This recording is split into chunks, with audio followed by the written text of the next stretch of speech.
Saya tidak mau pesimis ya Mas Piangi ya, tapi ada anggapan dan tulisan mengatakan Wapres itu memang posisinya di bawah bayang-bayang presiden, namanya juga pembantu presiden. Jadi apa yang dikatakan oleh para tim sukses ini bisa nggak sih terrealisasi sekuat itu peran Wapres nantinya?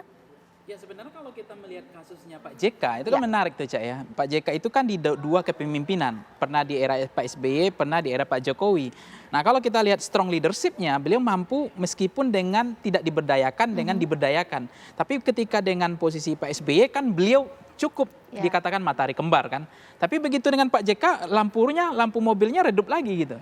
Jadi artinya apakah ini fungsinya atau personalitinya atau strong leadership-nya.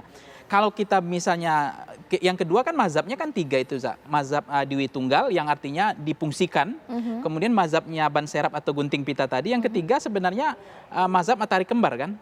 Nah dari tiga ini potensi semuanya cawapres ini. Nah ada buku Nelson dia menulis tentang itu ya, tentang the curse of vice presidency, bahwa Michael Nelson ya. Michael Nelson itu. Ya, the curse of the vice president. Presidency kan, itu dia menulis kan memang menurunnya pengaruh presiden. Karena memang konstitusinya kan, konstitusi yang dari segi fungsi konstitusi memang rendah, tidak terlalu tinggi, tidak terlalu kuat. Nah, ini yang menarik yang ketiga begini Cak, kalau kita melihat kalau misalnya ini presidensial kan, hampir di dalam negara demokrasi persoalannya sama. Presiden hanya antara ada dan tiada, tidak difungsikan. Tapi kalau saya mencermati, kalau misalnya presiden kita ini kan berat banget, Cak, sebagai kepala negara, sebagai kepala pemerintahan, tidak ada perdana menteri. Meskinya memang apa yang dijanjikan Pak Prabowo itu bagus sebetulnya. Dia akan bangun wakil presiden seperti perdana menteri.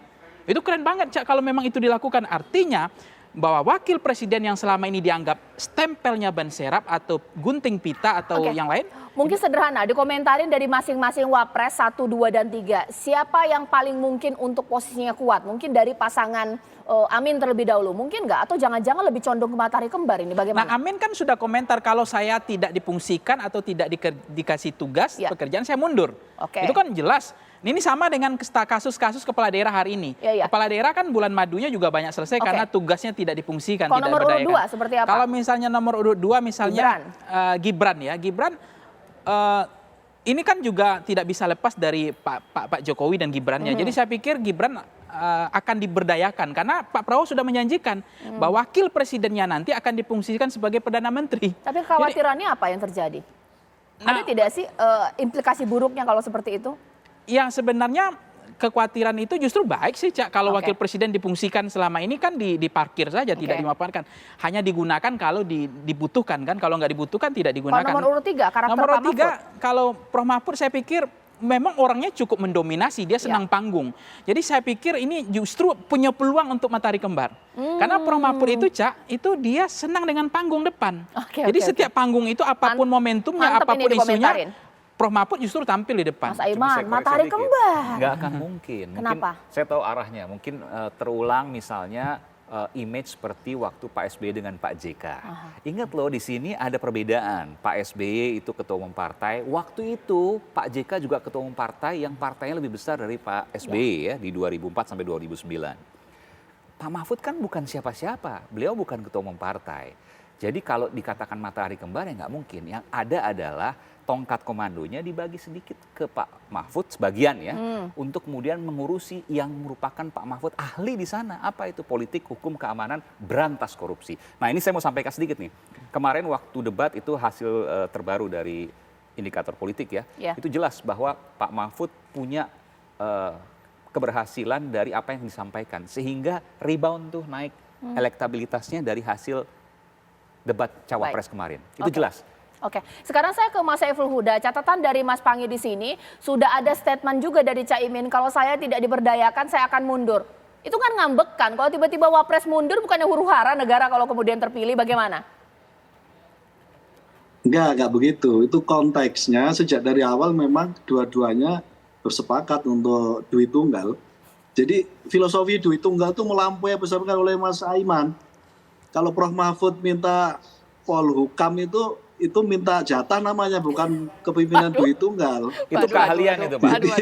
Berbeda sekali, konteksnya berbeda sekali. Bahkan Gus Dur sempat mengatakan bahwa Pak Prof Mahfud itu adalah peluru yang tidak bisa diarahkan. Ya Mas Huda, bagaimana Soal lanjutkan? konstitusi yang harus diakui Mas Emil, konstitusi kita lemah memang posisi wapres gitu.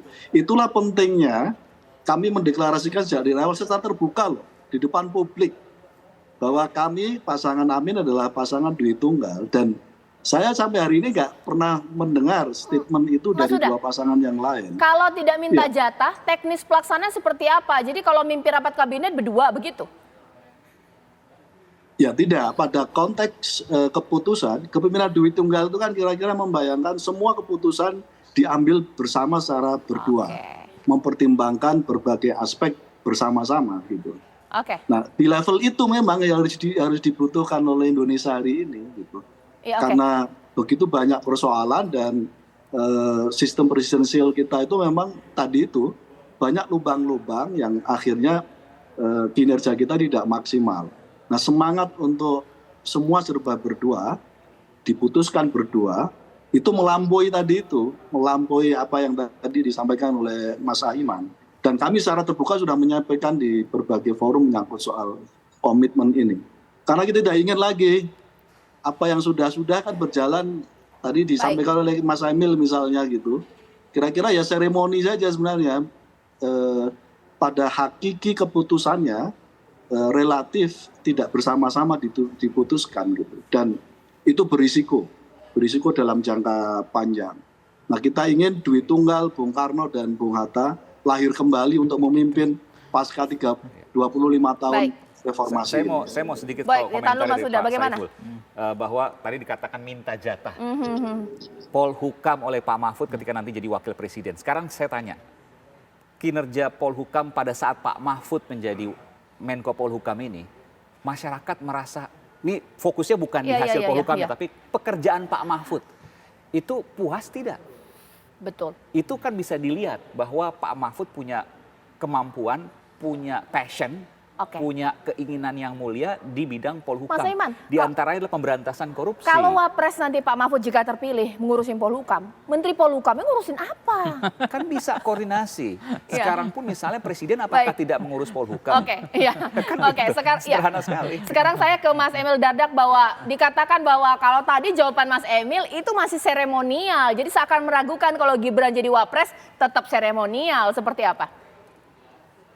Ini loh, saya ini bicara sebagai seseorang yang menjabat wakil gubernur loh.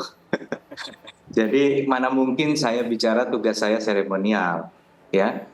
Saya merasakan betul bagaimana keputusan, dan Jawa Timur bisa dibilang adalah sebuah miniatur Indonesia juga, ya. Kami punya jumlah penduduk kedua terbesar 40 juta, 38 kabupaten kota, dan kadang berdua dengan Bu Gubernur aja nggak cukup untuk bisa, kadang-kadang harus membelah badan rasanya gitu ya, untuk bisa bukan seremonial tapi untuk benar-benar bisa melakukan koordinasi-koordinasi yang sangat-sangat penting begitu.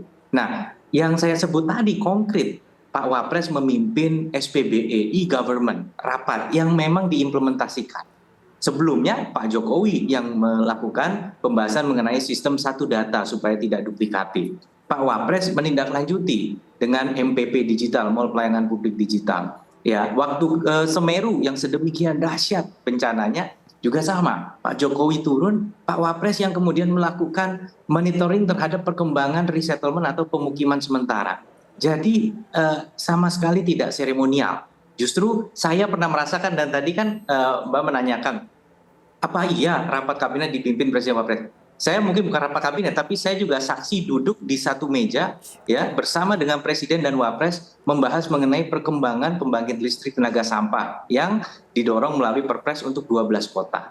Jadi memang fungsi, mungkin memang enak kalau bicara mungkin ya ini akan bagi tugas, ini akan ini. Ya saya bicara dari yang merasakan. Jadi saya rasa masyarakat sekarang juga ingin mendengar empiris gitu. Ingin mendengar hal yang real, yang nyata, dan ini keluar dari mulut seorang wakil juga nih, wakil kepala daerah yang juga pernah bekerja dan lihat bagaimana Presiden dan Wapres saling bekerja. Dan kalau kita lihat bagaimana kemudian positioning dari Mas Gibran yang merepresentasikan generasi muda dan juga punya banyak sekali kontribusi di dalam mengembangkan program visi dan misi dari Asta Cita menjadi program-program yang memang sangat konkret, yang memang sangat berorientasi pada ekonomi masa depan. Tentunya ruang seperti itu sebagaimana Ibu Gubernur Khofifah memberi saya ruang untuk Millennial Job Center misalnya. Nah ini adalah tentunya langkah-langkah yang akan diambil oleh Pak Prabowo apabila beliau terpilih menjadi presiden.